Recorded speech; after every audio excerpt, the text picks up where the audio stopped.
Hello students, welcome to my channel Sync Physics with Suraj. I am Suraj, your physics guide through your whole journey of class 11, 12, NEET and IIT JEE examination. So आज हम इस video में बात करने वाले हैं NCERT के chapter number 1 electric charges and field के एक्सरसाइजेस की। मतलब हम चैप्टर 1 की पूरी एक्सरसाइज सॉल्व करने वाले हैं। इसमें आपको न्यूमेरिकल कैसे करते हैं धीरे धीरे पता पड़ने लगेगा और ऐसे ही करके मैं 14 चैप्टर्स की क्या लेके आने वाला हूँ, एनसीईआरटी सीरीज लेके आने वाला हूँ जिसमें सारे एनसीईआरटी एंड देन उसके बाद में मैं लेके आ रहा हूँ पीवाईक्यू। ठीक है, तो चैप्टर वाइज पीवाईक्यू आने वाले हैं तो वीडियो को सब्सक्राइब कर लीजिएगा। वीडियो को सब्सक्राइब करने का मतलब क्या है, मेरा चैनल सब्सक्राइब कर लीजिएगा। ठीक है, तो चलिए शुरू करते हैं। आपका टाइम वेस्ट नहीं करते हैं, ज्यादा बातें नहीं करेंगे, क्वेश्चन सॉल्व करेंगे क्योंकि एग्जाम में क्या है, काफी कम टाइम बचा है। तो सबसे पहले देखो क्वेश्चन क्या पूछा है, 1.1 एक्सरसाइज। ठीक है, क्वेश्चन है कि what is the force between two small charge sphere having charges of 2 into 10 to the power minus 7 and 3 into 10 to the power minus 7 coulomb placed 30 centimeter apart in the air। Question को करने का simple सा तरीका है, आपको सबसे पहले question को लाइन बाय लाइन पढ़ना है एंड हर एक लाइन में से जितनी इंफॉर्मेशन कलेक्ट हो सकती है कलेक्ट करो। देन उसके बाद में उससे रिलेटेबल उसके सुटेबल फॉर्मूला हमें ढूंढना है। तो क्वेश्चन में पूछा है सबसे पहले कि what is the force between two small charge, दो स्मॉल चार्जेस के बीच में फोर्स क्या होगा। Spheres having the charges 2 into 10 to the power minus 7 and 3 into 10 to the power minus 7 coulomb and placed 30 centimeter apart in the air। तो देखो information के according हमें यहाँ पे जो जो चीजें दे रखी है उसमें एक तो सबसे पहले Q1 चार्ज दे रखा है। Q1 चार्ज कितना है 2 into 10 to the power minus 7 coulomb। Q2 charge कितना है हमारे पास में 3 into 10 to the power minus 7 coulomb और इनके बीच की डिस्टेंस कितनी दे रखी है 30 सेंटीमीटर। तो अब सबको पता पड़ रहा है इससे रिलेटेबल जो फॉर्मूला है वो कूलॉम्स लॉ का ही फॉर्मूला लगेगा। और कूलॉम्स लॉ फॉर्मूला क्या है, F equals to K Q1 Q2 upon R square. इसके थ्रू हम फोर्स को आराम से निकाल सकते हैं। ठीक है, और वी नो दैट कि K की वैल्यू क्या है 9 इंटू 10 टू दी पावर क्या है 9। ठीक है, इन वैल्यूज को यहाँ पे हमें पुट करना है तो रखते हैं वैल्यू। ये आ जाएगा 9 into 10 to the power 9। Q1 की वैल्यू आ जाएगी 2 into 10 to the power minus का 7 और 3 into 10 to the power minus का 7। और डिस्टेंस रखनी है अब हमें, डिस्टेंस को मीटर में कन्वर्ट करना ना भूले, तो ये हो जाएगा 0.30 मीटर। ठीक है, 100 सेंटीमीटर का डिवाइड मार देंगे जिससे मीटर में ये कन्वर्ट हो गया। तो यहाँ पे रख देंगे डिस्टेंस की वैल्यू 0.30 का स्क्वायर। तो अब हमें इसको क्या करना है, सिंप्लीफाई सॉल्व करना है। तो देखो कभी भी सॉल्व करने का तरीका एक सिंपल सा है कि सारी पावर वाली वैल्यूज को एक साइड में और न्यूमेरिकल वैल्यूज जो नंबर्स दे रखे हैं उनको एक साइड में रख के फिर सॉल्व करो, इससे तुम्हें आराम से सॉल्व हो जाएगा। तो ये हो जाएगा देखो 9, ये हो जाएगा 2 इंटू 3 डिवाइडेड बाई 0.3 इंटू 0.3 और इधर हमारे पास में आ जाएगा 10 टू द पावर 9। ये हो गया 10 टू द पावर माइनस का 7 और ये 10 टू द पावर माइनस का 7। तो जब आप इसको सॉल्व करोगे तो ये मैंने बहुत बार करवा रखा है क्वेश्चन, तो मुझे इसका आंसर सीधा पता है। मैथमेटिकली आप इसको सॉल्व करोगे तो you will find a value 6 into 10 to the power minus 3 क्या आ जाएगा। अब देखो हमें फोर्स निकालना था तो इसकी वैल्यू क्या आ जाएगी, न्यूटन में आ जाएगी। तो फोर्स की वैल्यू हो जाएगी 6 into 10 to the power minus 3 newton. ठीक है, आए समझ में। आगे वाले क्वेश्चन पे बढ़े, चलो आगे बढ़ते हैं। तो एनसीईआरटी का सेकंड क्वेश्चन आ रहा है हमारे पास में। सेकंड क्वेश्चन में क्या बोल रहा है बच्चों, सेकंड क्वेश्चन में बोल रहा है कि the electrostatic force on a small sphere, छोटे से स्फेयर के ऊपर electrostatic force of a charge 0.4 microcoulomb due to another small sphere of a charge minus 0.8 microcoulomb in air is 0.2 newton. इसके इंफॉर्मेशन के अकॉर्डिंग इसने क्या बोला है कि दो चार्जेस एक दूसरे के ऊपर फोर्स कितना लगा रहे हैं 0.2 का। तो F की वैल्यू दे रखी है 0.2 न्यूटन। ठीक है, पहला चार्ज दे रखा है Q1 0.4 माइक्रोकूलम, इसको ऐसे लिख सकते हैं 0.4 into 10 to the power minus 6 coulomb. और Q2 हमारे पास में आ जाएगा 0.8 माइनस में और माइक्रोकूलम, इसको भी लिख सकते हैं हम 0.8 into 10 to the power minus 6 coulomb. ठीक है, फोर्स की वैल्यू आ गई। क्वेश्चन में क्या क्या पूछा है वो देख लेते हैं। क्वेश्चन में जो पूछा है वो चीज है हमारे पास में, व्हाट इज द, क्वेश्चन में पूछा है कि what is the distance between the two spheres. पहली बात हमें डिस्टेंस निकालनी है, मतलब r की value, and what is the force on the second sphere due to the first force. ठीक है, तो चलो निकाल लेते हैं, कोई इतना कॉम्प्लिकेट चीज नहीं है। तो देखो वापस कूलम्स लॉ लग जाएगा, F equals to K Q1 Q2 upon R square. Values put करनी है बट हमें निकालना r। तो कभी भी आपको है ना वैल्यूज रखने के बाद में शिफ्ट करोगे तो ज्यादा दिक्कत होगी, इससे बढ़िया है जो चीज हमें पहले निकाली उसको इक्वेशन के एक साइड पुट कर दो और बाकी सारी टर्म्स को दूसरी साइड में पुट कर दो। तो ये हो जाएगा हमारे पास में आर स्क्वायर इक्वल टू के Q1 Q2 अपॉन एफ, ठीक है। और आर स्क्वायर है, उधर जाके वो उसका अंडर रूट बन जाएगा, वो सब ठीक है। चलो अब वैल्यूज पुट करते हैं हम यहाँ पे। के की वैल्यू है 9 इंटू 10⁻⁹, क्यू की वैल्यू जो हमें दे रखी है पहले वाले की 0.4 इंटू 10⁻⁻⁶, और इसकी वैल्यू दे रखी है माइनस का 0 माइनस नहीं लगाओगे तो भी चलेगा, माइनस लगाओगे तो भी चलेगा। देखो लेकिन हमें है ना माइनस लगने से हमें पता पड़ेगा कि वो फोर्स रिपल्सिव है या फिर अट्रैक्टिव है। तो आप देखो नहीं लगाओगे तो भी चलेगा। देखो मैं लगा बिना लगाए इस क्वेश्चन को करता हूँ। 0.8 इंटू 10⁻⁴ क्या हो जाएगा, ये माइनस का 6, और डिवाइड बाय फोर्स की वैल्यू कितनी दे रखी है हमें 0.2 न्यूटन, ठीक है। इसको हमें सॉल्व करेंगे और इस पूरे के ऊपर आपको पता है इस पूरे के ऊपर क्या लगा रखा है, अंडर रूट लगा रखा है। तो ये हो जाएगा R equals to under root में जो भी वैल्यूज है उन सबको सिंप्लीफाई करना है हमें। तो सिंप्लीफाई करेंगे तो ये आ जाएगा 9 इंटू 0.4 इंटू 0.8 डिवाइडेड बाय 0.2, और ये पावर्स को एक साइड ले लोगे आप, 10⁹ 10⁻⁻⁶ और 10⁻⁻⁶, ठीक है। You will get a certain value, और उस सर्टेन वैल्यू को जब आप सॉल्व करोगे ये पूरा second R equals to 144 into 10⁻⁻⁴, और ये अंडर रूट में आएगा, ठीक है। 144 का अंडर रूट सबको पता है कितना होगा, 12, और इसका हो जाएगा 10⁻⁻²। इसको सिंप्लीफाई करोगे तो 0.12 आएगा, 0.12 जो मीटर में होगा आंसर, ठीक है। सेंटीमीटर में चाहिए तो आपका आंसर क्या बच जाएगा, 12 सेंटीमीटर इसका आंसर आ जाएगा। तो फर्स्ट ऑफ ऑल हमारा जो क्वेश्चन पूछा गया कि what is the distance between the two spheres, तो बच्चों हमारे पास में डिस्टेंस आ रही है 12 सेंटीमीटर। नेक्स्ट क्वेश्चन क्या पूछा उसने, what is the force on the second sphere due to the first. Second sphere पे फोर्स क्या लग रहा है, फर्स्ट वाले की वजह से। तो यहाँ पे सामने देख के पता पड़ रहा है पहला जो चार्ज है वो पॉजिटिव है और दूसरा जो चार्ज है वो नेगेटिव है। तो ऑब्वियसली बात है इन दोनों के बीच में है ना अपोजिट साइन होने की वजह से अट्रैक्टिव नेचर का ही फोर्स हमें लगेगा, ठीक है। आया समझ में। चलो अब हम बात करते हैं क्वेश्चन नंबर 3 की, ठीक है। क्वेश्चन नेक्स्ट क्वेश्चन जो है तीसरा वाला, उसमें क्या पूछा है, चेक दैट द रेशियो के e square upon G m e m p is a dimensionless. हमें जो ये वैल्यू दे रखी है, हमें जो रेशियो दे रखा है ये वाला, हमें इसको डायमेंशनलेस प्रूव करना है, ठीक है। Look up at the table of physical constant and determine the value of this ratio. हमें रेशियो की वैल्यू भी बतानी है, and what does the ratio signify, ये रेशियो क्या कहता है हमें वो भी बताना है, ठीक है। तो देख लो ये रेशियो लिख लेते हैं। सबसे पहले तो रेशियो दे रखा है के e square upon G m e m p, ठीक है। तो अब इनकी वैल्यूज रख देते हैं। हमें डायमेंशनलेस बताना ना, तो सबकी यूनिट्स रख दो। अगर यूनिट्स कैंसिल आउट होके एंड में कुछ भी नहीं बचेगा तो उसका डायमेंशन भी नहीं बचेगा। तो देखो के का जो हमारे पास में यूनिट होता है वो होता है न्यूटन मीटर स्क्वायर कूलम की पावर -2, ठीक है। और चार्ज की जो होती है वो होती है C2। मतलब एक देखो इलेक्ट्रिक चार्ज की वैल्यू जो होती है यूनिट में वो वैसे कूलम होती है, लेकिन E का स्क्वायर हो रहा है तो C का भी स्क्वायर हो रहा है, डिवाइडेड बाय G की वैल्यू होगी न्यूटन मीटर स्क्वायर पर केजी ट्वाइस, ठीक है। और हमारे पास में मास ऑफ इलेक्ट्रॉन जो है उसकी जगह पे भी आ जाएगा केजी, और इधर भी मास ऑफ प्रोटॉन में आ जाएगा केजी, ठीक है। तो यहाँ पे पता पड़ रहा है सामने कि ये दो केजी से ये केजी कैंसल आउट, ये दो कुलाम से कुलाम भी कैंसल आउट, ये न्यूटन से newton cancel out, metre square से मीटर स्क्वायर कैंसल आउट। तो ये जो हमारे पास में वैल्यू आ रही है ये वैल्यू जो है वो नो यूनिट शो कर रही है। अगर ये नो यूनिट शो कर रही है तो नो डायमेंशंस, नो डायमेंशंस, और नो डायमेंशन दैट मीन्स ये एक डायमेंशनलेस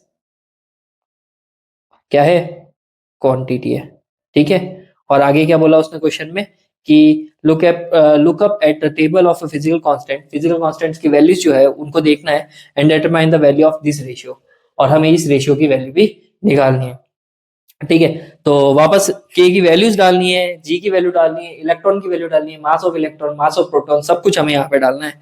तो जब आप इन सब की वैल्यूज पुट करोगे तो के की वैल्यू जो आती है, यहाँ से मैं आगे बढ़ता तो के की जो वैल्यू होती है वो होती है 9 इंटू 10⁻⁹, ई की जो वैल्यू होती है 1.6 इंटू 10⁻⁻⁹ और उसका स्क्वायर, डिवाइडेड बाय जी की वैल्यू होती है 6.67 इंटू 10⁻⁻⁻⁻11, ठीक है। और हमारे पास में यहाँ पे है 1.6 सॉरी 9.1 इंटू 10⁻⁻31, और यहाँ पे हमारे पास में आ जाएगा मास ऑफ प्रोटॉन में 1.27 इंटू 10 टू दी पावर आ जाएगा ये माइनस का 27। ठीक है, एक सेकेंड, यहाँ पे 27 नहीं, इसकी जो वैल्यू होती है वो 1.6 into 10 to the power minus का 27 kg होती है। ठीक है, ये सारी वैल्यूज यहाँ पे डाल देंगे और हमें एक सर्टेन वैल्यू मिलेगी। तो हमें जो यहाँ पे वैल्यू मिलेगी वो होगी हमारे पास में 2.8 इंटू 10⁻39। ठीक है, +39, राइट। तो ये हमारे पास में एक वैल्यू आ गई। तो ये वैल्यू भी निकाल दी मैंने, ये भी बता दिया कि एक डायमेंशनलेस क्वांटिटी है। फिर इसमें पूछा क्या है, इसमें पूछा है कि what does the ratio signify, ये रेशियो क्या सिग्निफाई करता है। बच्चों सिंपल सी बात है कि ये रेशियो सिग्निफाई करता है कि हमारा जो इलेक्ट्रोस्टैटिक फोर्स और हमारा जो ग्रेविटेशनल फोर्स है उन दोनों के बीच में जो रिलेशन है वो काफी डिफरेंट वाला है। मतलब कि ग्रेविटेशनल फोर्स काफी वीकेस्ट है, जबकि इलेक्ट्रोस्टैटिक फोर्स काफी काफी काफी एक्सट्रीमली मान लो वो क्या होता है, स्ट्रांग होता है। ठीक है, आए समझ में। चलो अगले वाले क्वेश्चन में बढ़ते हैं हम। अगला क्वेश्चन क्या कहता है, 1.4 एक्सरसाइज का 1.4 क्वेश्चन, मतलब चौथे नंबर का क्वेश्चन है। Explain the meaning of a statement electric charge of a body is quantized. ठीक है, हमें बताना है कि electric charge of a body is quantized, और दूसरा क्वेश्चन क्या बोला है, why can one ignore quantization of electric charge when dealing with the macroscopic in the sense in essence large scale charge. ठीक है, इन दोनों का मीनिंग बताना है हमें। तो जो पहला क्वेश्चन है उसका मतलब बता देता हूं कि ये स्टेटमेंट से मीनिंग क्या है। Electric charge of a body is a quantize, किसी भी बॉडी के ऊपर जो चार्ज होता है वो क्वांटाइज्ड होता है। ये मैं पहले भी पढ़ाते समय मैंने मेरे लेक्चर में भी बोला था कि जब हम किसी एक बॉडी, जैसे कि बॉडी ए ले लेते हैं और एक बॉडी ले लेते हैं हम बी, और बॉडी से बॉडी पे जब चार्ज का ट्रांसफर होता है तो वो हमेशा क्या होता है, इंटीजर इंटीजर फॉर्मेट में ही ट्रांसफर होता है, इंटीजर फॉर्मेट में ही ट्रांसफर होता है। इसका मतलब एक इलेक्ट्रॉन गया तो एक, दो गए तो दो, तीन गए तो तीन, 10,000 गए तो 10,000, 5 लाख गए तो 5 लाख। कभी भी आधा इलेक्ट्रॉन, कभी भी 1/4 इलेक्ट्रॉन, 3 बाय फ्रैक्शन फॉर्मेट में इलेक्ट्रॉन जाता नहीं है। इसलिए इलेक्ट्रॉन क्वांटाइज्ड होता है, पूरे फ्रैक्शन में ही वो जाता है, मतलब कि पूरे इंटीजर फॉर्मेट में वो एक बॉडी से दूसरे में ट्रांसफर होता है। तो इसलिए कहते हैं कि इलेक्ट्रिक चार्ज जो होता है बॉडी का वो क्वांटाइज्ड होता है। आया, एक्सप्लेन कर लिया मैंने। सेकेंड क्या बोल रहा है, why can one ignore the quantization of electric charge. Quantization of electric charge को हम इग्नोर कर सकते हैं when dealing with the macroscopic, जब हम मैक्रोस्कोपिक लेवल पे बात करेंगे तो। ठीक है, तो सिंपल सा है, क्यों डील कर सकते हैं हम, क्योंकि देखो हमारे पास में जो चार्जेस की वैल्यू होती है ई, वो काफी छोटी होती है, मतलब कि स्मॉल होती है। ठीक है, लेकिन नंबर्स ऑफ इलेक्ट्रॉन क्या होते हैं, काफी लार्ज होते हैं। तो अपने को क्या होता है कि अपन क्या कर सकते हैं, उस पूरे ग्रुप को क्या कर सकते हैं, एक कंटिन्यूअस चार्ज डिस्ट्रीब्यूशन कंसीडर कर सकते हैं कि वो पूरा एक ग्रुप ही है, एक सिंगल इलेक्ट्रॉन नहीं जा रहा है, वो पूरा बहुत बड़ा ग्रुप जा रहा है। तो हम क्वांटाइजेशन वाला जो कॉन्सेप्ट है, उस कॉन्सेप्ट को जब हम मैक्रोस्कोपिक मतलब बड़े लार्ज स्केल पे बात करेंगे तो वहां पे हम उसको इग्नोर कर सकते हैं। वहां पे हम, अगर चार्ज जा रहा है तो पूरा फ्लो हो रहा है, कंटिन्यूअस फॉर्मेट में वो फ्लो हो रहा है। ठीक है, तो आ गया क्वेश्चन नंबर 1.4 समझ में। आगे आगे बढ़े अब, चलो आगे बढ़ते हैं। तो 1.5 वाला क्वेश्चन हमारे पास में आ रहा है, क्या है उस क्वेश्चन में, when a glass rod is rub with a silk cloth. Glass rod को हम रब कर रहे हैं किसके साथ में, सिल्क क्लॉथ के साथ में। Charges appears on the both, a similar phenomena is observed when the many other pairs of bodies. ठीक है, ये फिनोमेना अलग अलग पेयर ऑफ बॉडी में भी होता है। Explain how this observation is consistent with the law of conservation of charge. मतलब कि हमें ये समझाना है कि यहाँ पे चार्ज ऑफ कंजर्वेशन कैसे हो रहा है, सिंपल सा समझाना है।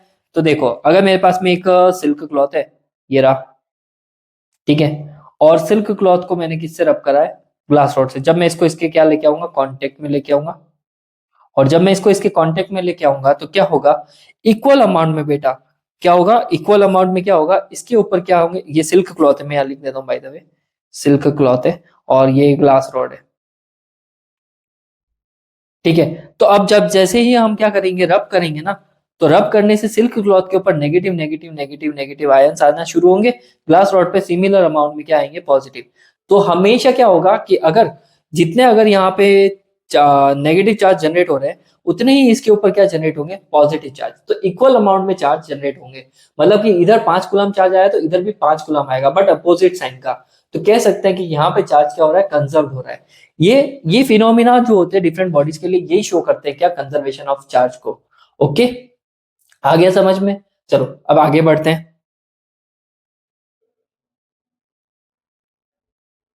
तो अब हमारे पास में आ रहा है बच्चों 1.6 क्वेश्चन।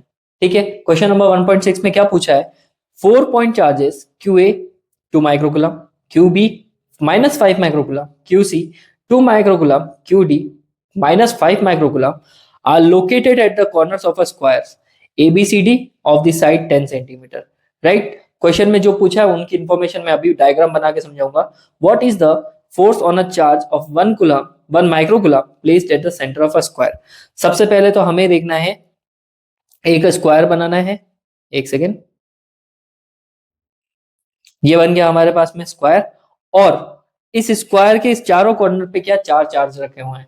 पहले वाले कॉर्नर पे जो रख रखा है ए पॉइंट मान लो और 2 माइक्रोकुलम का चार्ज रखा हुआ है। ये बी पॉइंट मान लो, इसके ऊपर -5 माइक्रोकुलम का चार्ज रखा हुआ है। ये सी पॉइंट मान लो, इसके ऊपर 2 माइक्रोकुलम का चार्ज रखा हुआ है। और ये डी पॉइंट मान लो, इसके ऊपर -5 माइक्रोकुलम रखा हुआ है। ठीक है, सेंटर में कोई चार्ज रखा हुआ है जिसकी वैल्यू कितनी है, 1 माइक्रोकुलम। ठीक है, और स्क्वायर के साइड्स जो है वो हमें दे रखे हैं 10 सेंटीमीटर ईच। सारे के सारे क्या है, 10 सेंटीमीटर के। ठीक है, तो अब क्वेश्चन में क्या पूछा है कि what is the force on a charge of 1 microcoulomb placed at the centre. Centre पे जो हमने चार्ज रख रखा है उसके ऊपर बेटा कितना चार्ज, कितना क्या लग रहा है, फोर्स लग रहा है। ठीक है, वो हमें निकालना है। तो देखो निकालना बहुत ही ईजी है। तो पहले ये 2 माइक्रोकुलम को देखें हम। ठीक है, इस 2 माइक्रोकुलम की बात करें, ठीक है, ये वाला, ये है ना, और ये 1 माइक्रोकुलम, तो इन दोनों के बीच में जो फोर्स लगेगा वो कौन सा होगा, पॉजिटिव वाला। क्योंकि देखो इसके ऊपर पॉजिटिव है, इसके ऊपर भी पॉजिटिव है, तो ये दोनों एक दूसरे को क्या करेंगे, रिपेल करेंगे। तो सबसे पहले ये 2 माइक्रोकुलम वाला जो है वो इसको क्या करेगा, इस तरफ धक्का मारेगा, पुश करेगा। ठीक है, और इस फोर्स को मैं नाम देता हूं F1। ठीक है, आगे बढ़ते हैं। इसी तरह से अब ये जो -5 माइक्रोकुलम का जो फोर्स है, ये होगा क्या, इस 1 माइक्रोकुलम को क्या करेगा, अपनी तरफ क्या करेगा, अट्रैक्ट, और वो इसको इस तरफ बुलाएगा। क्योंकि देखो -5 माइनस का है और नेगेटिव भी है, और वो ना उसको अपनी तरफ अट्रैक्ट करेगा। ठीक है, because positive negative will attract each other, but magnitude में माइनस का 5 माइक्रोकुलम बढ़ा है तो वो उसको अपनी तरफ, इस फोर्स को नाम देता हूं F2। ठीक है, अब ये 2 माइक्रोकुलम का जो दूसरा वाला चार्ज, दूसरा वाला हमने फोर्स रख रखा है। ठीक है, ये चार्ज रख रखा है यहाँ पे 2 माइक्रोकुलम का। ये क्या करेगा, इस 1 माइक्रोकुलम को नीचे की तरफ पुश करेगा। ठीक है, ये इसको इधर धक्का मारेगा। क्यों, क्योंकि देखो 2 माइक्रोकुलम प्लस का है और ये क्या है, ये भी प्लस का है, तो रिपेल तो करना ही है। बट 2 माइक्रोकुलम मैग्नीट्यूड में बड़ा है तो वो उसको क्या करेगा, नीचे की तरफ पुश मार लेगा, तो एक फोर्स इधर भी लगेगा, ये हो गया F3। ठीक है, फिर हमारे पास में क्या है, एक फोर्स इधर ऊपर की तरफ भी लगेगा। और ये जो हमारे पास में फोर्स है, ये क्या करेगा, -5 माइक्रोकुलम की वजह से लग रहा है, जो इसको ऊपर कर जाए, इसको दे देता हूं मैं F4। ठीक है, तो इन सभी डायग्राम से एक बात पता पड़ रही है कि यहाँ पे F1 जो है वो नेगेटिव है F3 का, और F2 जो है वो नेगेटिव है किसका, F4 का। मतलब मैग्नीट्यूड में तो इक्वल है, यहाँ पे सामने दिख रहा है, ये -5 है, ये 1 है, और ये भी -5 है और 1 है, तो मैग्नीट्यूड में है बट अब इक्वल है, इक्वल भी है। और फिर उसके बाद में क्या, डायरेक्शन इनके उल्टे उल्टे। इसी तरह से 2 और 1, और ये 1 और 2, तो ये एक दूसरे के अपोजिट हो गए। अब अकॉर्डिंग टू सुपरपोजिशन प्रिंसिपल सबको एक साथ ऐड कर सकता हूँ, एफ नेट को निकालेंगे अपन, तो ये हो जाएगा F1, ये हो गया F2, और ये आ गया F3, और ये हो गया F4 प्लस सॉरी 5 ही है ना यहाँ पे फोर्सेस, तो बस यहाँ पे लिख दिया। आगे हम बात करेंगे इनकी वैल्यूज पुट करने की। तो यहाँ पे मैं F1 की जगह पे क्या लिख सकता हूँ, माइनस का F3 लिख सकता हूँ, और F2 की जगह पे क्या लिख सकता हूँ, माइनस का F4 लिख सकता हूँ, और F3 प्लस का ऐसा कैसा, और F4 प्लस का ऐसा कैसा। तो कुछ चीजें कैंसिल आउट हो जाएगी, जैसे F3 से F3, F4 से F4 भी कैंसिल आउट। तो हमें नेट फोर्स क्या मिल रहा है बच्चों, नेट फोर्स मिल रहा है हमें 0। तो मतलब कि सेंटर पे जो भी फोर्स लग रहा है वो क्या है, नेट 0 लग रहा है। आया समझ में आपको ये वाला क्वेश्चन, आगे बढ़े, चलो।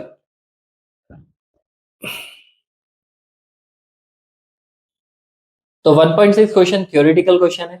इस क्वेश्चन में क्या पूछा है देख लेते हैं। 1 पॉइंट, तो 1.7 जो है क्वेश्चन, वो हमारे पास में क्या है, थ्योरेटिकल क्वेश्चन है। देख लेते हैं 1.7 क्वेश्चन को। इसके दो पार्ट्स है। फर्स्ट क्वेश्चन पूछा है इसमें कि an electrostatic field line is a continuous curve that is a field line can not have a sudden breaks, why not? ये कहना चाह रहा है कि इलेक्ट्रिक फील्ड लाइन जो है कंटिन्यूअस कर्व बनाती है, ये बीच में से सडनली टूट क्यों नहीं जाती?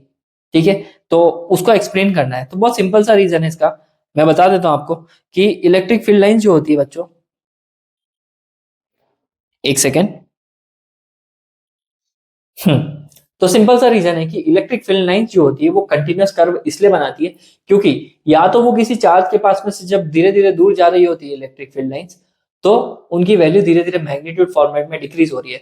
मतलब एक चार्ज रखा हुआ है, मान लो जैसे कि मेरे पास में ये चार्ज रखा हुआ है, ठीक है, और इस चार्ज के पास में कोई इलेक्ट्रिक फील्ड लाइन है, ठीक है। अगर मैं इलेक्ट्रिक फील्ड लाइंस को उससे दूर लेके जाऊं तो ग्रेजुअली वो डिक्रीज होगी, पास में लाएंगे तो electric field lines are increasing, ठीक है। वैसे ही किसी चार्ज को जब हम किसी चीज के पास ले जा रहे हैं तो उसका इलेक्ट्रिक फील्ड उसके पास में जा रहा है तो ग्रेजुअली धीरे धीरे बढ़ता है, या दूर जा रहा है तो धीरे धीरे घटता है। एक टाइम के बाद में इलेक्ट्रिक फील्ड का इन्फ्लुएंस खत्म होकर वो जीरो भी हो जाता है।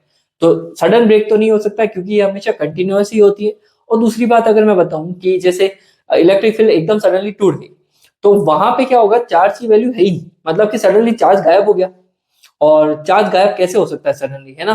तो उसकी वजह से क्या होता है, इलेक्ट्रिक फील्ड लाइंस कभी भी ब्रेक नहीं होती है। सेकंड क्वेश्चन में क्या पूछा है कि explain why two field lines never cross each other at any point. ये तो बहुत सिंपल सा है, अगर दो फील्ड लाइंस एक दूसरे को एक पॉइंट पे क्रॉस कर रही है तो उसी जगह पे इलेक्ट्रिक फील्ड लाइन एंटर भी कर रही है और वहां से लीव भी कर रही है, ठीक है। वैसे ही दूसरे के लिए वहां पे भी एक एंटर कर रही है और लीव कर रही है, तो वो दो लाइन जो है एक ही पॉइंट पे एंटर भी कर रही है और वहां से लीव भी कर रही है। एंटर करने का मतलब वहां नेगेटिव चार्ज, और लीव करने का मतलब, सॉरी, एंटर करने का मतलब क्या है, वहां नेगेटिव चार्ज अपने अंदर फील्ड लाइंस को ले रहा है, जबकि लीव करने का मतलब है वहां पॉजिटिव चार्ज रखा हुआ है। तो एक ही पॉइंट पे दो दो डायरेक्शंस पॉसिबल नहीं है, इस वजह से दो इलेक्ट्रिक फील्ड लाइंस कभी भी एक दूसरे को कैंसिल आउट नहीं कर सकती है, ठीक है। आया समझ में? चलो आगे बढ़ते हैं बच्चों। तो 1.8 वाला क्वेश्चन क्या कहता है देख लेते हैं।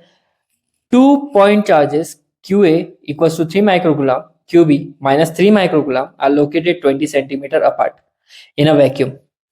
What is the electric field at the midpoint of the line joining AB the two charges? और सेकंड क्वेश्चन पूछा है if a negative test charge of magnitude 1.5 into 10 to the power minus 9 coulomb is placed at this point, what is the force experienced by the test charge? ठीक है, तो हम बात करते हैं कि क्या पूछा हुआ है। तो सबसे पहले डायग्राम बना लेते हैं एक। तो मेरे पास में एक डायग्राम है और यहाँ पे इस पॉइंट पे जो है पहला चार्ज रख रखा है QA, जिसकी वैल्यू क्या है प्लस का 3 माइक्रोकुलम, और दूसरे वाले पॉइंट पे क्या रख रखा है माइनस का 3 माइक्रोकुलम रख रखा है। इन दोनों के बीच की डिस्टेंस जो है हमारे पास में बच्चों, वो डिस्टेंस दे रखी है इन्होंने यहाँ पे 20 सेंटीमीटर अपार्ट।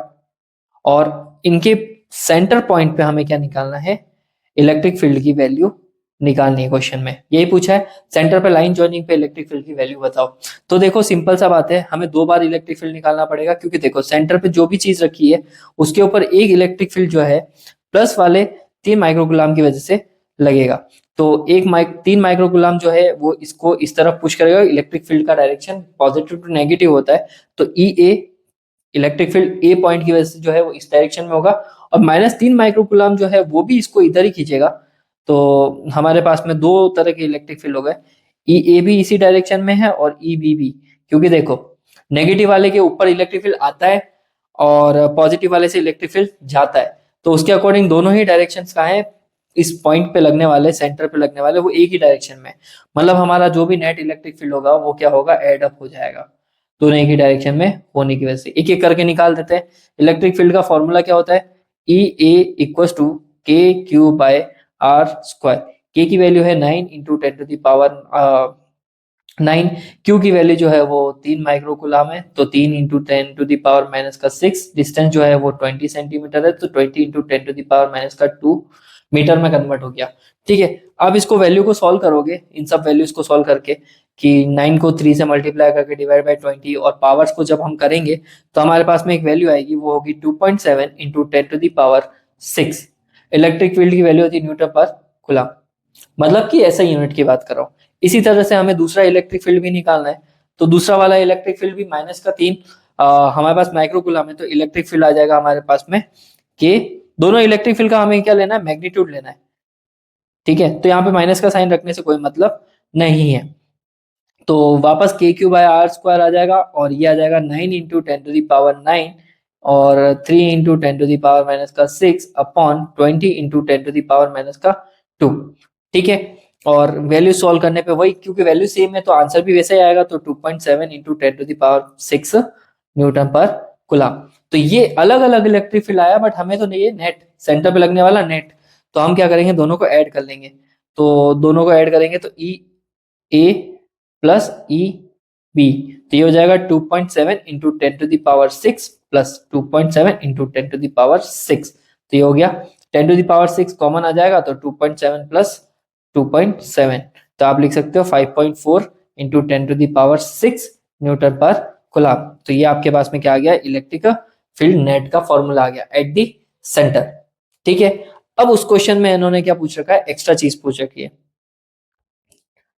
तो जो एक्स्ट्रा चीज है हमारे पास में वो उन्होंने पूछी है कि if a negative charge of magnitude, इतने मैग्नीट्यूड का कोई charge is placed at the point, अगर अब यहाँ पे सेंटर पे हमने रख दिया इस वैल्यू का एक कोई चार्ज, तो what is the force experience by the test charge. तो टेस्ट चार्ज की वजह से क्या फोर्स एक्सपीरियंस हो रहा है, टेस्ट चार्ज के ऊपर क्या फोर्स एक्सपीरियंस हो रहा है वो निकालना है। तो देखो सीधी सी बात है, इलेक्ट्रिक फील्ड तो आ ही गया ना हमारे पास में, तो एफ का इलेक्ट्रिक फील्ड का फॉर्मूला फोर्स के साथ में ये होता है F equal to Q E. तो एफ क्या हो जाएगा, एफ हो जाएगा क्यू ई। ठीक है, तो क्यू की वैल्यू रख दोगे 1.5 इंटू 10 कितनी दी थी इन्होंने, इन्होंने दी है -9। ठीक है, तो ये आ गया हमारे पास में -9, और इलेक्ट्रिक फील्ड की वैल्यू 5.4 इंटू 10⁻6। तो आप मल्टीप्लाई करके जब इसको सॉल्व करोगे 1.5 को 5.4 से, तो आपके पास आएगा 8.1 और इसकी वैल्यू आ जाएगी -3। ठीक है, 4 से तो न्यूटन यूनिट लग जाएगी। तो ये आपके पास फोर्स आ गया। नया क्वेश्चन आ रहा है 1.9। ठीक है, तो 1.9 में क्या पूछा है देख लेते हैं। A system has the two charges QA 2.5 into 10 to the power minus 7 and QB minus 2.5 into 10 to the power minus 7 centimeter located at the points A 0 0 minus 15 centimeter, point B 0 0 plus 15 centimeter respectively. What are the total charges and electric dipole moment of the system? Total charge निकालना है और dipole moment निकालना है। तो बहुत simple सा question है। तो सबसे पहले हमें कोऑर्डिनेट्स के लिए पहले ग्राफ बनाना पड़ेगा। तो सबसे पहले हमारे पास में एक ग्राफ आ गया। ठीक है, ये हो गया हमारे पास में क्या, एक्स ले लो, इसको ले लेंगे वाई, ये हो गया जेड। ठीक है, अब कोऑर्डिनेट में इसमें सामने देख के पता पड़ रहा है -15 दे रखा है सबसे एंड में, मतलब जेड एक्सिस पे ही है, और +15 दे रखा है सबसे एंड में, तो इसका मतलब वो भी जेड एक्सिस पे ही है। तो हमें लाइन को है ना नीचे की तरफ भी ड्रॉ करना पड़ेगा, और ये बन गया हमारे पास में जेड।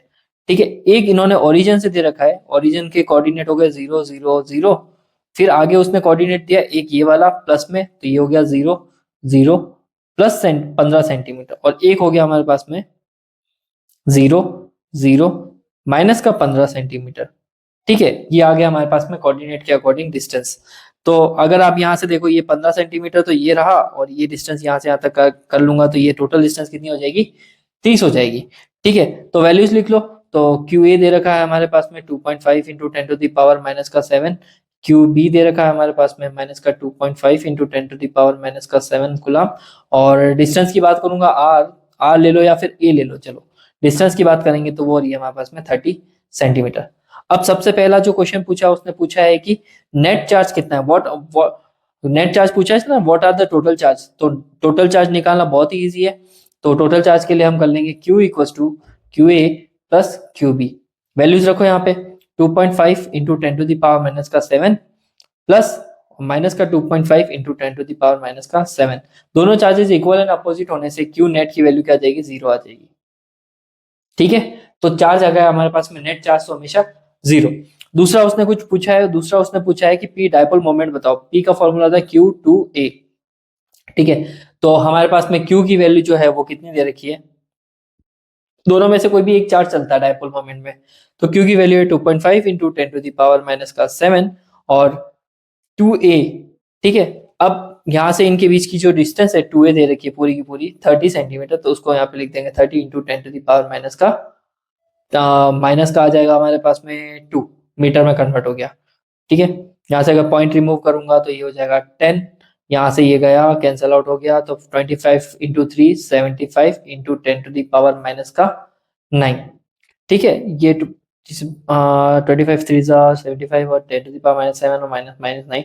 हाँ, तो ये आ गया हमारे पास में डायपोल मोमेंट की वैल्यू। ठीक है, तो आप इस तरह से डायपोल मोमेंट को निकाल सकते हो। लेकिन ये जो आंसर आया हमारे पास में वो किस में दे रखा है, सेंटीमीटर में।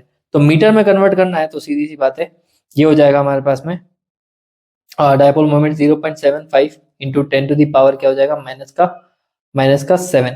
ठीक है, तो फाइनल आंसर आपके पास ये आ रहा है, सेंटीमीटर में दे रखा था, अब हमने इसको किस में बदल दिया, मीटर में, और इसकी ऐसे यूनिट लग जाएगी कूलम इंटू मीटर। तो ये आपका डायपोल मोमेंट आ गया। ठीक है,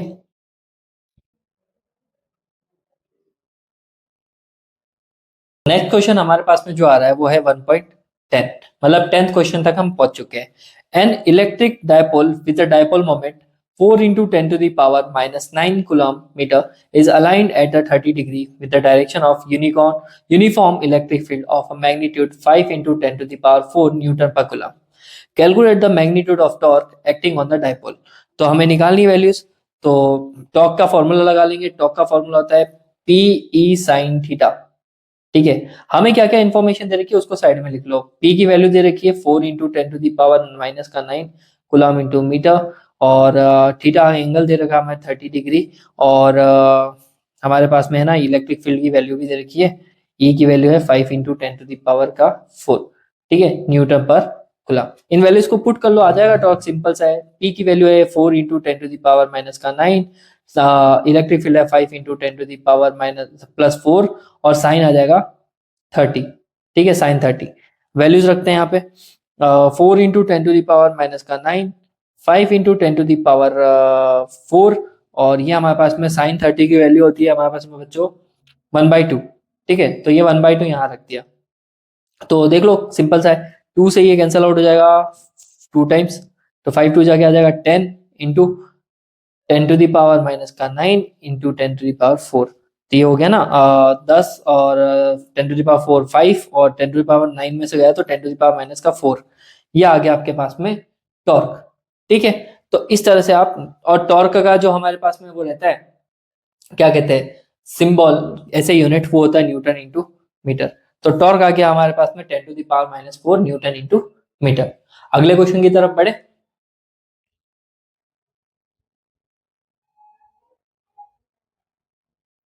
नेक्स्ट क्वेश्चन में ये पूछा है 1.1 वाला क्वेश्चन जो हमारे पास में क्या पूछा है, a polythene piece rubbed with the wool is found to have a negative charge of 3 into 10 to the power minus 7। ठीक है, तो इन्होंने बोला है कि एक पॉलीथीन का पीस है, उसको रब किया है वूल के साथ में, और found to have a negative charge, उसके ऊपर नेगेटिव चार्ज कितना है, 3 into 10 to the power minus 7। Estimate करो कि नंबर ऑफ इलेक्ट्रॉन कितने ट्रांसफर हुए हैं। और दूसरा पूछा है, is there a transfer of a mass from wool to polythene.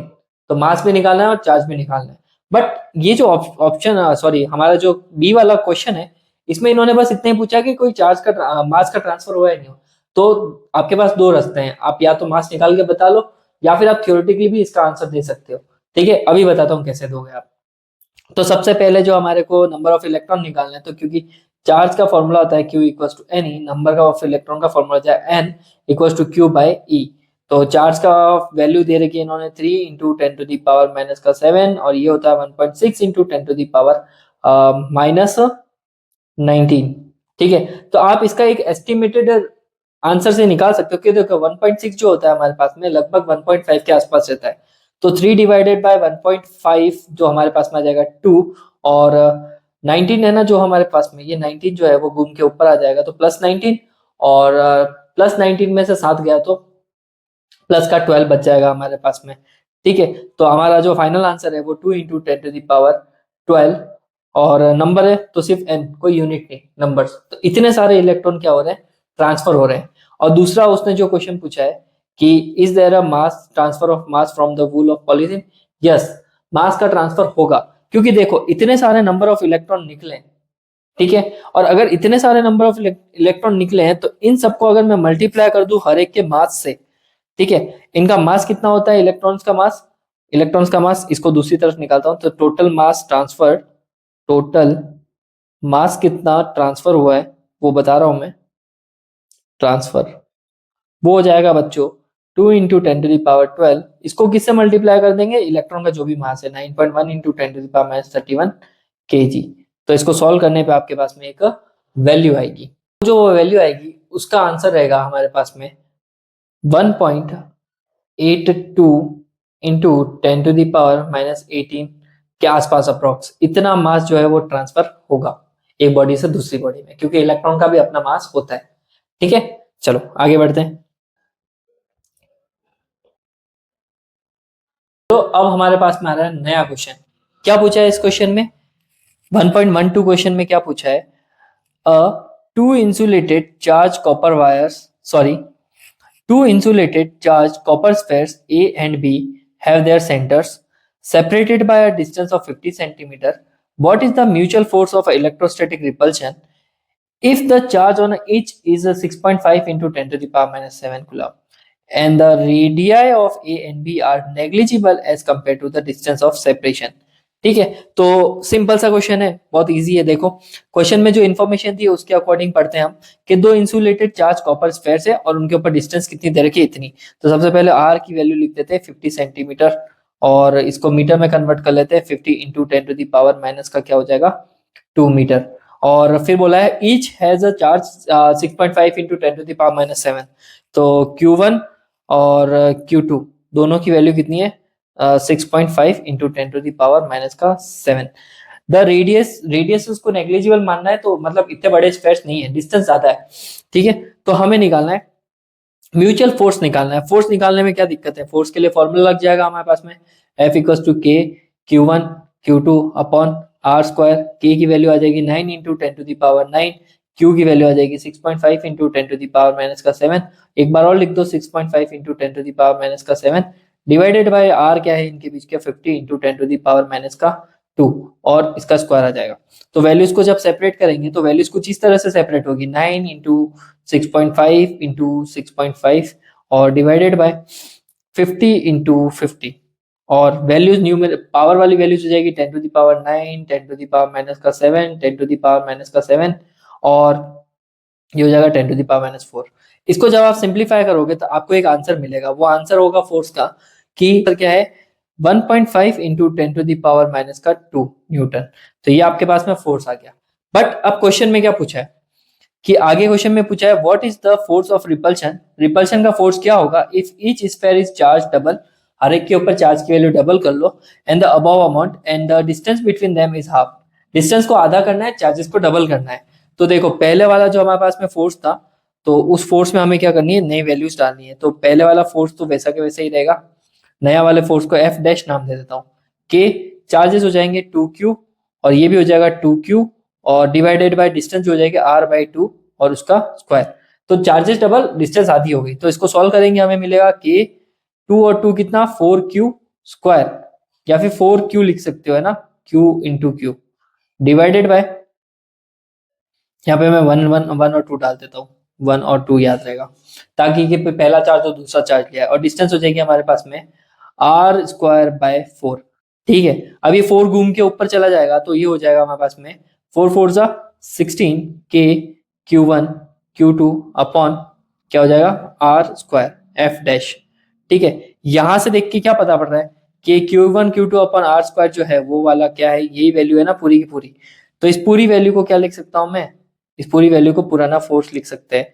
तो हमारे पास में जो फोर्स की वैल्यू बनेगी वो कुछ इस तरह से बनेगी बच्चों, F डैश जो नया फोर्स आएगा वो 16 टाइम्स ऑफ ओल्ड फोर्स के बराबर होगा। तो इसको लिख देंगे 16 into 1.5 into 10 to the power minus का ये आ गया हमारे पास में माइनस का 2। ठीक है, तो यहाँ से हम अगर इसको रिमूव करें यहाँ पे 10 आ जाएगा, फिर कैंसिल आउट कर लो कि 5 2 जा और ये 5 3 जा हो गया, 2 से ये कैंसिल आउट हो जाएगा, ये 8 आ जाएगा। ठीक है, और 24 into 10 to the power minus 2, तो ये आ गया आपके पास में फोर्स 0.24 न्यूटन। तो आपके पास में आ गया फोर्स की वैल्यू। आया समझ में, क्वेश्चन समझ में आ गया है? कोई भी डाउट हो तो कमेंट सेक्शन में जरूर पूछिएगा। ठीक है, चलो आगे बढ़ते हैं। तो अब हमारे पास में आ रहा है 1.13 क्वेश्चन। क्या है इस 13 नंबर के क्वेश्चन में पूछा गया है, देख लेते हैं। फिगर 1.3 शोज, मतलब ये फिगर शो कर रहा है कि tracks of three charge particles in a uniform electrostatic field. बता रहा है कि एक यूनिफॉर्म इलेक्ट्रिक फील्ड दे रखा, इसमें ना ये तीन पार्टिकल्स के रास्ते दिखा रखे कि पहला पार्टिकल इस रास्ते को फॉलो करके जा रहा है, दूसरा वाला इस पाथ को फॉलो करके जा रहा है, तीसरा वाला इस पाथ को फॉलो करके जा रहा है। ठीक है, ऊपर की तरफ वाई एक्सिस और इस तरफ सामने की तरफ क्या है, एक्स एक्सिस दे रखा है। आगे क्वेश्चन में ये पूछा है कि give the signs of the three charges, which particle has the highest charge to mass ratio. Charge to mass ratio मतलब कि Q बाय M किसका ज्यादा है। ठीक है, और बाकी तो इनके साइन बताने हैं। तो सामने देख के ही पता पड़ रहा है कि 1 और 2 वाला जो चार्ज है हमारे पास में 1 और 2, ये है ना पॉजिटिव प्लेट की तरफ ऊपर की तरफ अट्रैक्ट हो गए। तो सीधी सी बात है, चार्ज नंबर 1 और चार्ज नंबर 2 जो है वो क्या है, नेगेटिव चार्ज है। जबकि चार्ज नंबर 3 जो है वो हमारा क्या है, पॉजिटिव चार्ज है, बिकॉज वो नेगेटिव प्लेट की तरफ अट्रैक्ट हो गया। अब आगे पूछा है चार्ज टू मास रेशियो किसका ज्यादा होगा। तो देखो चार्ज टू मास रेशियो निकालना बहुत ईजी है। सबसे पहले हमें पता है कि F क्या होता है, M A के बराबर होता है मास इंटू एक्सेलरेशन के। तो A किसके बराबर होगा, F अपॉन M। अब यहाँ पे चार्ज है ना, सारे के सारे जो चार्ज दे रखे हैं यहाँ पे ये तीनों, ये इलेक्ट्रिक फील्ड में रखे हैं। तो फोर्स का फॉर्मूला भी इलेक्ट्रिक फील्ड वाले ही लगना है हमारे पास में। तो ये हो जाएगा हमारे पास में F की जगह आ जाएगा QE अपॉन M। ठीक है, यहाँ से एक्सेलरेशन आ गया। अब डिस्टेंस फॉर्मूला पता है तुम्हें, डिस्टेंस H इक्वल्स टू, यहाँ पे डिस्टेंसेस देखो सीधी नहीं, ऊपर जा रहा है कोई नीचे जा रहा है ना, तो उनका डिफ्लेक्शन की बात हो रही है। तो हाइट की कौन ज्यादा कवर कर रहा है, कौन ज्यादा ऊपर जा रहा है या कौन ज्यादा नीचे जा रहा है। तो हाइट इक्वल्स टू मतलब कि distance equals to UT plus half A T का स्क्वायर। तो यहाँ पे पता है कि इनिशियल वेलोसिटी चार्जेस शुरुआत में कहीं जीरो से ही आए होंगे, शुरुआत में इनिशियल वेलोसिटी उनकी जीरो है, तो ये तो जीरो हो गई term. Half multiply by A की वैल्यू डाल दो QE upon M multiply by T का स्क्वायर। तो यहाँ पे देख के पता पड़ रहा है कि हाइट जो है मतलब डिफ्लेक्शन जो है वो Q बाय M पे डिपेंड हो रहा है। तो जो ज्यादा बेंड हो रहा है उसका Q बाय M रेशियो भी क्या होगा, ज्यादा होगा। तो यहाँ पे बताओ मुझे कौन ज्यादा बेंड हो रहा है। तो ज्यादा डिफ्लेक्शन हो रहा है हमारे पास में चार्ज नंबर 3 का, और चार्ज नंबर 3 का डिफ्लेक्शन ज्यादा है तो उसका चार्ज टू मास रेशियो भी ज्यादा है क्योंकि वो ज्यादा नीचे की तरफ बेंड हो रहा है। ठीक है, तो इस तरह से हमें क्या करना है, इसको सॉल्व करना है। ओके बच्चों, आगे बढ़े हम अगले क्वेश्चन की तरफ। चलो, तो अब हमारे पास में आ रहा है क्वेश्चन नंबर 14। ठीक है, क्वेश्चन नंबर 14 में क्या पूछा हुआ है, consider a uniform electric field E 3 into 10 to the power 3 I cap Newton per coulomb. What is the flux of this field through a square of 10 centimeter on a side whose plane is parallel to the YZ plane? And what is the flux through the same square if the normal to its plane makes the 60 degree with the x axis? Question बहुत simple सा है। देखो हमारे पास में है ना, x axis बना लेते हैं, y एक्सिस और z बना लेते हैं। ये हो गया x, ये हो गया y और z। क्वेश्चन में बोला है एक यूनिफॉर्म इलेक्ट्रिक फील्ड है और उसके पीछे आई कैप लगा रखा है, मतलब हमारा इलेक्ट्रिक फील्ड का डायरेक्शन किधर है, किधर है, एक्स एक्सिस में। ठीक है, एक्स एक्सिस में हमारा कौन जा रहा है, इलेक्ट्रिक फील्ड जा रहा है। Whose plane is parallel to the, हमने एक 10 क्या लिखा है यहाँ पे, what is the flux of this field through a square of 10 centimetre. 10 centimetre का एक स्क्वायर है जिसका side plane is parallel to the YZ plane. तो मतलब एक स्क्वायर रखा हुआ है कुछ इस तरह से। ठीक है, और ये जो हमने स्क्वायर रखा है ये वाईजेड प्लेन में रख रखा है, उसके पैरेलल रखा है। ठीक है, what is the flux through the same square if the normal to the plane makes the 60 degree. तो हमें दो बार फ्लक्स निकालना है। एक बार ऑप्शन ए में जो हमें फ्लक्स निकालना है वो किस में निकालना है, जब ये पैरेलल रखा हो। तो फ्लक्स का फॉर्मूला क्या होता है बच्चों, E डॉट ds, मैग्नीट्यूड की बात करूं तो मैं, ठीक है यही होता है। हमें इलेक्ट्रिक फील्ड की वैल्यू तो पता ही है, इलेक्ट्रिक फील्ड की वैल्यू कितनी दे रखी है, 3 into 10 to the power 3 i cap newton पर कूलम। और एरिया निकालना है तो एरिया का फॉर्मूला हो जाए area equals to side into side. जब ये 10 सेंटीमीटर दे रखा है तो इसका एरिया कितना हो जाएगा, 10 इंटू 10।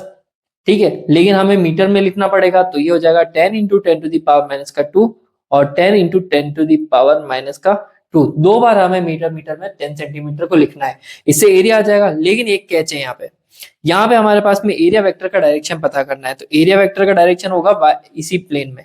अगर मैंने ऐसे रख रखा है तो एरिया वेक्टर का डायरेक्शन भी इधर, तो वाई साइड में रखा है तो एरिया वेक्टर का डायरेक्शन किस प्लेन में होगा, एक्स में होगा।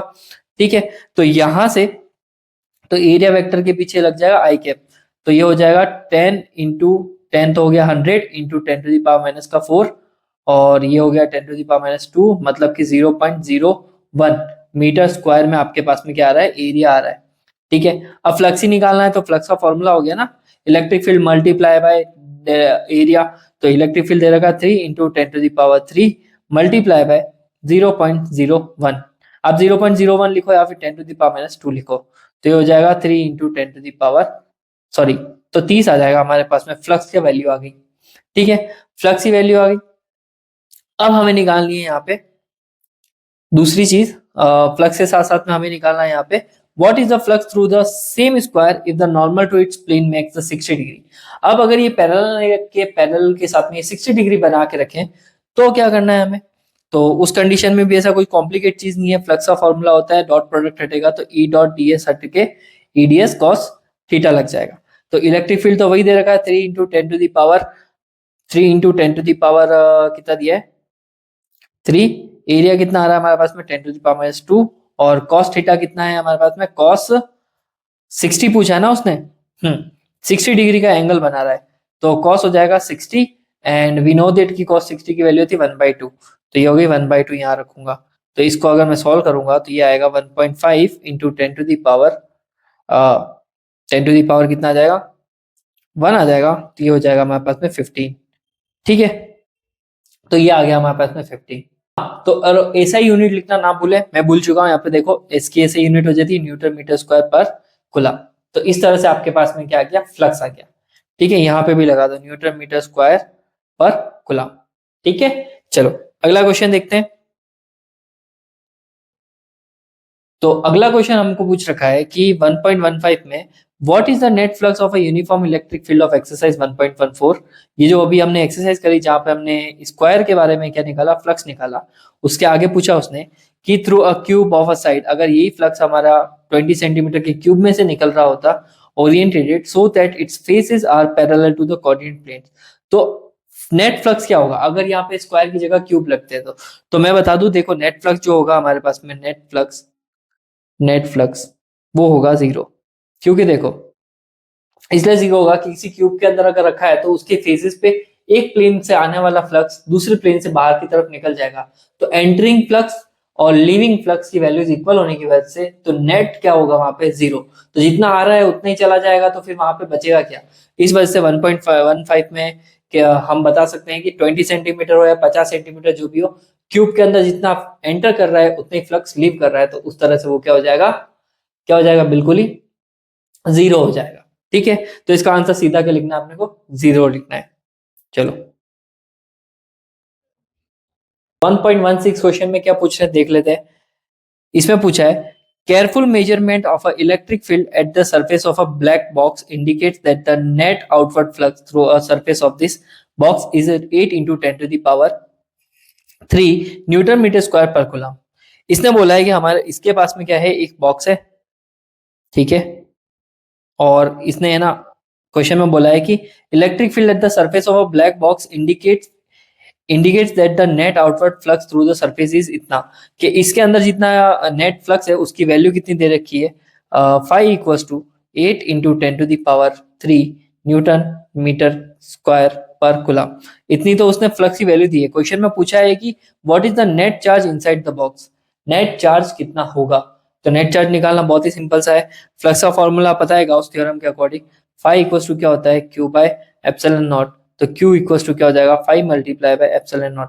ठीक है, तो 5 की वैल्यू हम यहाँ पर रख देंगे 8 इंटू 10⁻³ और एप्सिलॉन नॉट की होती है 8.85 इंटू 10⁻8.85 इंटू 10⁻ क्या हो जाएगा -12। जब आप इसको सॉल्व करोगे तो आपको आंसर में मिलेगा 0.07 इंटू 10⁻ का क्या -6 के आसपास आपको चार्ज की वैल्यू मिलेगी। इसको सिंप्लीफाई करके भी लिख सकते हो आप, तो charge will be 0.07 micro coulomb. तो पहले वाले में तो हमने बता दिया कि what is the net charge, तो ये रहा बच्चों नेट चार्ज। आगे क्या पूछा उसने कि if the net outward flux through the surface of the blocks was 0 could you conclude that there were no charge inside the box. ये कहता है कि जितना फ्लक्स एंटर कर रहा है उतना अगर लीव कर जाए और नेट फ्लक्स अगर 0 है, तो क्या आप कंक्लूड कर सकते हो कि वहां पे चार्ज भी 0 है। और आगे बोला है कि वाई और वाई नॉट, अगर है चार्ज 0 तो बताओ क्यों, और नहीं है तो वो भी बताओ क्यों। तो देखो मैं बताता हूँ, अगर नेट फ्लक्स जीरो है ना, कि भाई जितना एंटर कर रहा है उतना फ्लक्स जीरो है, तो इसका मतलब ये नहीं कि वहां पे चार्ज नहीं हो सकता, वहां पे चार्ज एग्जिस्ट कर सकता है। फ्लक्स इस वजह से जीरो हो रहा है क्योंकि वो जितना एंटर कर रहा है ना उतना फ्लक्स लीव कर रहा है, लेकिन वहां सेंटर पे या फिर कहीं पे पॉइंट पे रखा हुआ चार्ज जीरो नहीं होगा, वहां पे कुछ अमाउंट ऑफ चार्ज रहेगा। ठीक है, तो हम बोल देंगे हाँ कि there were no charge inside the box because, because क्या, because leaving flux is equal to the entering flux but it doesn't affect the value of charge. Okay, चलो आगे बढ़ते हैं।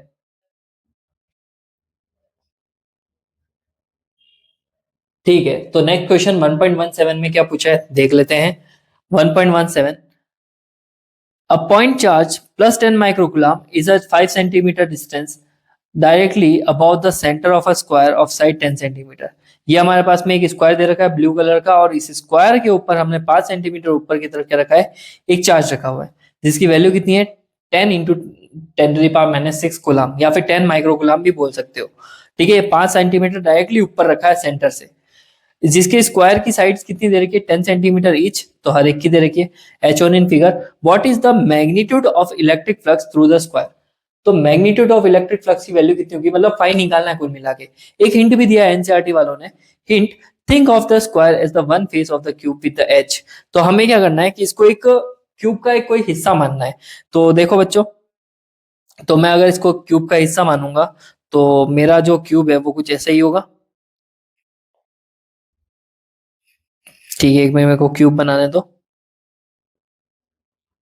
ठीक है, ये हमारा क्यूब है और इसकी सेंटीमीटर कितनी है, 10 सेंटीमीटर, और ये कितना है, 10 सेंटीमीटर, ये इसकी साइड है। तो अब ये जगह तो है ये वाला हिस्सा। ठीक है, मैं कह सकता हूँ ये रहा वो वाला हिस्सा, 10 सेंटीमीटर ईच, और सेंटर पे हमारे बच्चों क्या रखा हुआ है, सेंटर पे हमारे पास में वो चार्ज रखा हुआ है जिसकी वैल्यू है 10 माइक्रो। तो अब इसके कितने फेजेस होते हैं क्यूब के, 6 फेस होते हैं। तो जितना फ्लक्स उस पूरे क्यूब में आएगा, बट हमारे को तो एक ही स्क्वायर दे रखा है, एक साइड ही दे रखी है, तो हमें फ्लक्स निकालने के लिए क्या करना पड़ेगा, फ्लक्स का फॉर्मूला आ जाएगा Q by epsilon not. But हमें एक फ्लक्स से मतलब है ना, एक साइड के फेस से मतलब है, तो इंटू 6 नहीं करना है हमें, डिवाइड बाय 6 करना है, क्योंकि 6 फेसेस है और 6 में से एक को बांटना है हमें। और जब भी हम किसी चीज को बांटना चाहते हैं तो वहां डिवाइड मारते हैं। तो ये हो जाएगा हमारे पास में, चार्ज की वैल्यू है बच्चों, कितनी दी है चार्ज की वैल्यू, 10 माइक्रोकूलम। तो ये हो जाएगा 10 × 10⁻⁶, और हमारे पास एप्सिलॉन नॉट की वैल्यू होती है 8.85 × 10⁻⁻12, और ये आ गया 1/6। तो आप फाइव को जब सॉल्व करोगे, तो आप जब इसको सॉल्व करोगे तो आपको एक वैल्यू मिलेगी, वो है हमारे पास में 5 = 1.88 × 10⁻⁻+5। ठीक है, और यूनिट लग जाएगी न्यूटन मीटर स्क्वायर पर कूलम। तो इस तरह से आपको क्या मिल जाएगा, फ्लक्स मिल जाएगा। अब ये क्यूब का एक हिस्सा है तो क्यूब के 5 फेस हटा दो, एक फेस को ही करना है, तो डिवाइड बाय हम क्या कर लेंगे, 6 कर लेंगे। तो इस तरह से आपके पास क्या आ गया, फ्लक्स आ गया। ओके, चलो आगे बढ़ते हैं। तो नेक्स्ट क्वेश्चन क्या कहता है हमारे पास में कि a point charge of a 2 microcoulomb is at the centre of a cubic Gaussian surface. किसी क्यूब के सेंटर में हमारे पास में क्या रख रखा है, क्यूबिक गाउसियन सरफेस के सेंटर में क्या रख रखा है, 2 माइक्रोकूलम का चार्ज रखा हुआ है, 9 सेंटीमीटर एज पे रखा हुआ है ना, 9 सेंटीमीटर एज होगी उस क्यूब की। What is the net electric flux through the surface. ये तो बहुत ही इजी है, कि ये कह रहा क्या है कि कोई भी एक क्यूब है, ठीक है, ये एक क्यूब बनाया मैंने रेंडमली, और इस क्यूब के साइड्स कितने दे रखे इसने, 9 सेंटीमीटर, जिसको अपन मीटर में कन्वर्ट करके लिख लेंगे, और इसके सेंटर में 2 माइक्रोकूलम का क्या रखा है, चार्ज। तो क्यू की वैल्यू तो दे दी 2 माइक्रोकूलम, और हमारे पास में क्या कहते हैं, हमारे को इसके एच से कोई मतलब नहीं होता है, फ्लक्स निकालना है, तो फ्लक्स निकालने के लिए हो जाएगा फॉर्मूला फाई इक्वल्स टू क्या हो जाएगा, फाई इक्वल्स टू हो जाएगा क्यू बाय एप्सिलॉन नॉट। और क्यू की वैल्यू हमारे को दे रखी है 2 × 10⁻⁻6, और एप्सिलॉन की होती है 8.85 × 10⁻⁻12। ठीक है, -12। तो आप इसकी वैल्यू सॉल्व करोगे तो you will get the value 2.26 × 10⁻⁻, sorry minus नहीं, प्लस में एक आंसर आएगा, और ये हमारे पास में फ्लक्स की वैल्यू आ गई। ठीक है, तो इस तरह से आपके पास में क्या आ गया, फ्लक्स आ गया। ठीक है, आया समझ में। चलो आगे बढ़ते हैं। तो अगला क्वेश्चन जो है हमारे पास में 1.19। ठीक है, इस क्वेश्चन में क्या पूछा है, a point charge causes an electric flux of -1.0 into 10 to the power 3 newton metre square पर coulomb to pass through the spherical Gaussian surface of 10 centimetre. किसी गाउसियन सरफेस की वैल्यू रेडियस जो दे रखी है वो कितनी दे रखी है 10 सेंटीमीटर। इलेक्ट्रिक फ्लक्स की वैल्यू इन्होंने दे रखी है -1.0 इंटू 10 टू द पावर 3 और radius centred on the charge. Question में पूछा है if the radius of the Gaussian surface were doubled how much flux would pass through the surface. Radius को double कर दे तो फ्लक्स कितना बदलेगा and what is the value of a point charge. Point charge की value कितनी है। ठीक है, तो देखो इसकी दी हुई इंफॉर्मेशन लिखते हैं। सबसे पहले फ्लक्स की वैल्यू दे रखी है -1.0, 1 ही लिख दो ना सीधा, ये फ्लक्स की वैल्यू दे दी। आगे इसने बोला गाउसियन सरफेस की रेडियस कितनी दे रखी है, मैं आर ले लेता हूँ कैपिटल आर 10 सेंटीमीटर, तो 10 into 10 to the power -2 metre में कन्वर्ट कर लिया। और ये सब है रेडियस। अगर इसकी रेडियस डबल कर ले, कोई गाउसियन सरफेस है पहले है ना इतना फ्लक्स जा रहा था, अब इसकी रेडियस इतनी कर ले, डबल कर ले, तो क्या फर्क पड़ेगा। तो पहले वाले का जो आंसर है नो चेंज, कोई फर्क नहीं पड़ेगा। क्योंकि देखो किसी भी गाउसियन सरफेस की जब रेडियस को डबल कर लिया जाए तो वो रेडियस के डबल कर लेने से फ्लक्स पे कोई फर्क नहीं पड़ेगा। नंबर ऑफ लाइंस उतनी ही जाएगी जितनी पहले जाएगी, क्योंकि तुमको फ्लक्स का फॉर्मूला पता है, flux equals to Q by epsilon naught. ये रेडियस पे डिपेंड नहीं कर रहा है, तो ठीक है रेडियस पे डिपेंड नहीं करता है, तो रेडियस में चेंज कर लेने से आपके फ्लक्स की वैल्यू नहीं बदलती है। उसी तरह से फिर आपके बी ऑप्शन में पूछा है कि what is the value of a point charge. Point charge की वैल्यू क्या होगी, तो पॉइंट चार्ज की वैल्यू यहाँ इस फॉर्मूले की मदद से निकाल देंगे।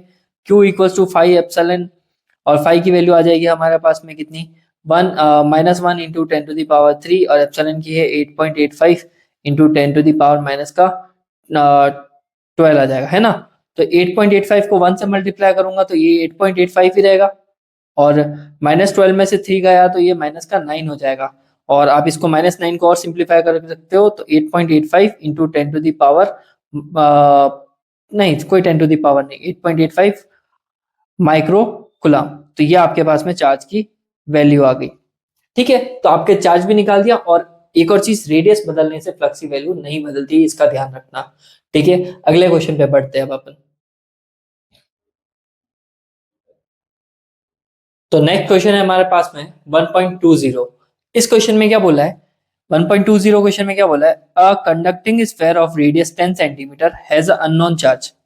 ठीक है, एक स्फेयर है जिसकी रेडियस कितनी दे रखी है, रेडियस दे रखी है 10 सेंटीमीटर, और उस स्फेयर की रेडियस को मीटर में कन्वर्ट कर लूंगा तो ये हो जाएगा 10 टू द पावर -2 मीटर में आ गया। Has a unknown charge if the electric field 20 centimetre from a centre of the sphere is 1.5 into 10 to the power plus 3 Newton per coulomb and points radially inward, what is the net charge of the sphere। ठीक है, एक conducting sphere की radius तो इतनी दी है, but electric field जो है वो 20 centimetre from the centre of a sphere दे रखा है, और स्फेयर के ऊपर इलेक्ट्रिक फील्ड की वैल्यू इतनी दे रखी है। तो इन वैल्यू को लिखूं तो इलेक्ट्रिक फील्ड की वैल्यू आ जाएगी हमारे पास में 1.5 into 10 to the power 3 newton पर कूलम, और पॉइंट रेडियल इनवर्ट है, मतलब इलेक्ट्रिक फील्ड अंदर आ रहा है। तो what is the net charge on the sphere, net charge कितना होगा वो हमें बताना है। ठीक है, तो नेट चार्ज निकालने के लिए हमें क्या करना है, यहाँ पे वैल्यूज पुट करनी है 1 बाय 1 करके। तो इलेक्ट्रिक फील्ड का फॉर्मूला होता है E इक्वल टू KQ/R²। तो हमारे पास में इलेक्ट्रिक फील्ड और चार्ज निकालना है ना, तो सारी वैल्यूज को इधर उधर शिफ्ट कर लेते हैं, तो हमारे पास में चार्ज की वैल्यू हो जाएगी Q equal to electric field multiply by R² upon K। Electric field की वैल्यू डालो यहाँ पे 1.5 इंटू 10 टू दी पावर +3, और R जो है हमारे पास में ये आ जाएगा 10 इंटू 10 टू दी पावर -2, और R² हो रहा है ना तो उसका स्क्वायर हो जाएगा, और बच्चा यहाँ पे K की वैल्यू आ जाएगी 9 इंटू 10 टू दी पावर 9। आप जब इसको सॉल्व करोगे तो ये आपको मिलेगा 1.5 into 10 to the power 3 sorry into 10 into 10, और ये हो जाएगा 10 टू दी पावर 3, और ये देखो उसका स्क्वायर हो रहा है तो 10 टू दी पावर -4। ठीक है, और नीचे की तरफ हमारे पास में आ जाएगा 9 इंटू 10 टू दी पावर 9। इन सब वैल्यूज को सॉल्व करोगे तो आपके पास एक आंसर आएगा 6.67 इंटू 10 टू दी पावर -9। इसको और सिंप्लीफाई कर लो, 6.67 इंटू 10 टू दी पावर -9 को हम लिख देंगे माइक्रो। तो चार्ज का आंसर आ रहा है 6.67 माइक्रो कूलम।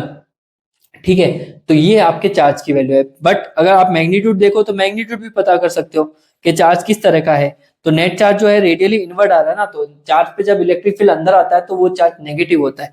तो आप यहाँ से ये भी कह सकते हो कि Q जो है हमारे पास में -6.67 माइक्रोकूलम है। ये इसका मैग्नीट्यूड और ये इसका डायरेक्शन हमारे पास में आ गया।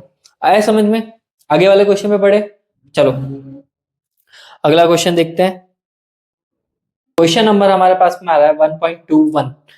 1.21 क्वेश्चन क्या है? A uniformly charged conducting sphere of 2.4 meter diameter has a surface charge density 80 microcoulomb पर मीटर स्क्वायर। तो इन्होंने जो क्वेश्चन में इंफॉर्मेशन दी वो लिख देते हैं। डायमीटर दे रखा है एक स्फेयर का, डायमीटर इक्वल्स टू 2.4, तो रेडियस हो जाएगी हमारे पास में 1.2 मीटर। और इसने सरफेस चार्ज डेंसिटी सिग्मा की वैल्यू दे रखी है 80 माइक्रोकुलाम पर मीटर स्क्वायर। और फाइंड द, क्वेश्चन में क्या पूछा है इसने कि find the charge on the sphere, पहले चार्ज निकालना है हमें, and what is the total electric flux leaving the surface of the sphere. तो वन बाय वन करके हम उन दोनों को निकाल लेते हैं। सबसे पहले चार्ज निकालना है हमें, तो चार्ज निकालना बहुत इजी है। सिग्मा का formula surface charge density equals to charge upon area होता है हमारे पास में, तो charge equals to sigma multiply by area हो जाएगा। ठीक है, अब एरिया निकालना है। इन्होंने कौन सा शेप बोला है? यूनिफॉर्मली चार्ज कंडक्टिंग स्फेयर, और स्फेयर का जो एरिया होता है ना बच्चों, वो होता है सिग्मा इंटू 4 पाई आर का स्क्वायर। वैल्यूज पुट करो, सिग्मा की वैल्यू हो जाएगी 80, ठीक है, और यहाँ पे 4 पाई, पाई की वैल्यू 3.14, और आर की वैल्यू हमारे पास में आ जाएगी 1.2 मीटर का स्क्वायर हो जाएगा। आप जब इसको सॉल्व करोगे you will get a answer, और वो आंसर रहेगा आपके पास में 1.45 इंटू 10⁻³ कूलम। तो ये आपके पास में क्या आ गया? चार्ज आ गया। आया समझ में? तो अब हम करेंगे यहाँ पे अगले क्वेश्चन को। उस क्वेश्चन में क्या पूछा है? What is the total electric flux leaving the surface of a sphere. Total electric flux कितना होगा जो leaving the surface of a sphere. तो फ्लक्स को भी हम आराम से निकाल सकते हैं। तो फ्लक्स का फॉर्मूला, सॉरी एक सेकेंड, तो फ्लक्स का फॉर्मूला हो जाएगा हमारे पास में phi equals to Q by epsilon naught. Phi की वैल्यू हमारे पास में आ गई। अब इस क्वेश्चन में पूछा गया लास्ट में कि टोटल इलेक्ट्रिक फ्लक्स बताओ आप। तो टोटल इलेक्ट्रिक फ्लक्स में 1.45 तो आ ही गया हमारे पास में, 1.45 इंटू 10⁻³ और हमारे पास एप्सिलॉन नॉट की वैल्यू 8.85 इंटू 10 क्या है हमारे पास में, -12। तो हमें इसको सॉल्व करना पड़ेगा, और सॉल्व करने के बाद में हमारे को एक वैल्यू मिलेगी। वो वैल्यू हमारे पास में होगी 1.6 इंटू 10⁻8, ठीक है, फ्लक्स है तो न्यूटन मीटर स्क्वायर पर कूलम। ये हमारे पास में वैल्यू आ गई। आया क्वेश्चन समझ में? चलो आगे चलते हैं। अब हमारे पास में क्वेश्चन आ रहा है 1.22, ठीक है। 1.22 क्वेश्चन में क्या पूछा? An infinite line charge produce a field of 9 into 10⁴ newton पर coulomb at a distance of 2 centimetre. Distance इतनी दे रखी है, और calculate the linear charge density.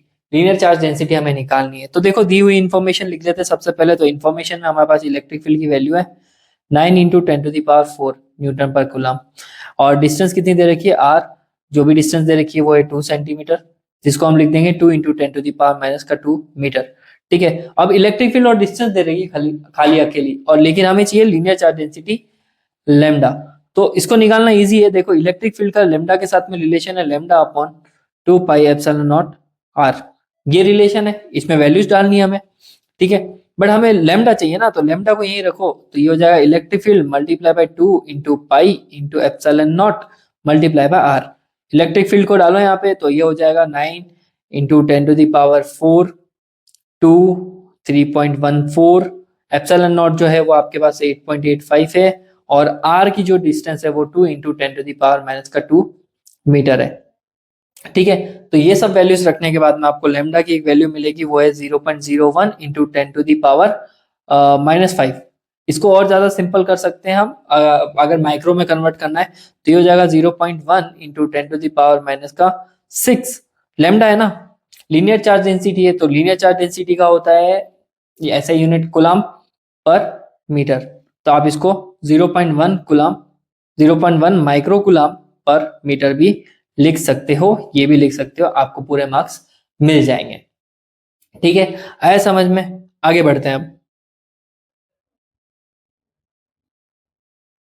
तो नेक्स्ट क्वेश्चन हमारे पास में आ रहा है 1.23 क्वेश्चन। इस क्वेश्चन में क्या पूछा है 23 वाले क्वेश्चन में कि 2 large thin metal plates are parallel and close to each other On the inner surface, the plates have the surface charge densities of opposite signs of magnitude 17 into 10 to the power minus 22 coulomb per meter square. And what is the electric field in the outer region of the first plate, in the outer region of the second plate and between the plates? ठीक है, तो देखो सबसे पहले मैं दो metal plates बना लूं, एक प्लेट ये रही है हमारे पास में और एक मेटल प्लेट क्या है, ये रही। अब इसके इनर फेस पे तो इधर है ना negative negative negative negative charge लगा रखा है और इस तरफ क्या लगा रखा है, पॉजिटिव पॉजिटिव पॉजिटिव पॉजिटिव। ये इनर वाला है, ध्यान रखना, ठीक है। बाहर की तरफ मेटल प्लेट्स के ऊपर कोई भी चार्ज नहीं लगा हुआ है, ये अंदर की तरफ लगा हुआ है। अब इसमें है ना हम देखते हैं कि क्या हो रहा है। पहली बात तो इस पे इलेक्ट्रिक फील्ड का डायरेक्शन किस तरफ आएगा, इस पे इलेक्ट्रिक फील्ड का डायरेक्शन इस तरफ आएगा। इन प्लेट्स के नाम दे देता हूँ ई ए और बी। तो इसका है ना इलेक्ट्रिक फील्ड जो बी का है वो इस डायरेक्शन में है और अंदर जो ई बी जो है वो भी किस तरफ है, इसी की तरफ है, क्योंकि इलेक्ट्रिक फील्ड का डायरेक्शन जो होता है वो प्लस से माइनस की तरफ। तो अंदर की तरफ मैग्नेटिक फील्ड ऑफ बी वो प्लस से माइनस की तरफ और ए का भी प्लस से माइनस की तरफ ही रहेगा। अब देखते हैं हम बाहर की तरफ। तो यहाँ पे जो देखो, यहाँ पे नेगेटिव वाला जो है उसका इलेक्ट्रिक फील्ड आ रहा है इस डायरेक्शन में, ये बाहर की तरफ से है ना, और पॉजिटिव वाले का इलेक्ट्रिक फील्ड आ रहा है इस डायरेक्शन में।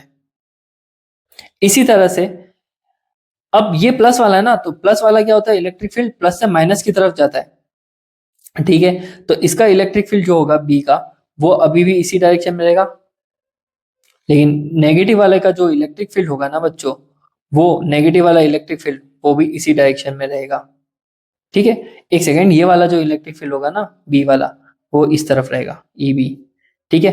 तो ये हमारे पास में तीन रीजन हो गए। पहला वाला रीजन जो दिख रहा है इसमें है ना, इस प्लेट के बाहर का हिस्सा है, तो यहाँ पे इलेक्ट्रिक फील्ड इसकी तरफ रहेगा और पॉजिटिव वाला इलेक्ट्रिक फील्ड इससे दूर जाएगा, ठीक है। और सेंटर में जो है वो इलेक्ट्रिक फील्ड सेम डायरेक्शन में रहेंगे, पॉजिटिव टू नेगेटिव। और बी प्लेट की अगर मैं बात करूं तो यहाँ पे ई बी जो है वो इससे दूर और इलेक्ट्रिक फील्ड ऑफ ए वो इसकी तरफ आएगा, ठीक है। तो कुछ इस तरह से हमारे पास में इलेक्ट्रिक फील्ड मिल गए। अब हम बात करते हैं आगे। अब इसने क्वेश्चन में जो पूछा है वो देखते हैं। सबसे पहले तो इसने क्वेश्चन में पूछा है कि अपोजिट साइन और अलग मैग्नीट्यूड वाली इन्होंने सरफेस चार्ज डेंसिटीज दे रखी है सिग्मा। तो सिग्मा प्लस में दे रखा है कितना, 17 into 10 to the power minus 22, और सिग्मा माइनस में दे रखा है 17 into -17 into 10 to the power minus 22। तो इसने पूछा है कि in the outer region of first plate के आउटर रीजन में है ना क्या होगा, इलेक्ट्रिक फील्ड क्या होगा। तो यहाँ पे देखो दोनों इलेक्ट्रिक फील्ड एक दूसरे के अपोजिट है फर्स्ट रीजन में, और सेम मैग्नीट्यूड और सेम वैल्यू की होने की वजह से ये दोनों कैंसल आउट हो जाएंगे। तो यहाँ पे फर्स्ट रीजन में इलेक्ट्रिक फील्ड क्या आएगा, पहले वाले के लिए ई की वैल्यू क्या आएगी, 0 आएगी। सिमिलरली दूसरा वाला देखो आप, क्या है ना, बी प्लेट के आउटर रीजन में भी इलेक्ट्रिक फील्ड अपोजिट डायरेक्शन में और इक्वल है। तो सेकंड वाले के लिए भी हम क्या लिखेंगे, हम सेकंड वाले के लिए भी इलेक्ट्रिक फील्ड जो होगा वो क्या आ जाएगा, 0 आ जाएगा, ठीक है। लेकिन अब बात आती है आगे की तरफ, आगे बढ़ते हैं हम, और आगे बढ़ेंगे तो देख रहे हैं कि जो हमारे पास में रीजन है ना, क्या कहते हैं, ये थर्ड रीजन ले लेते हैं और ये सेकंड रीजन ले लेते हैं। फर्स्ट और सेकंड रीजन में तो इलेक्ट्रिक फील्ड 0।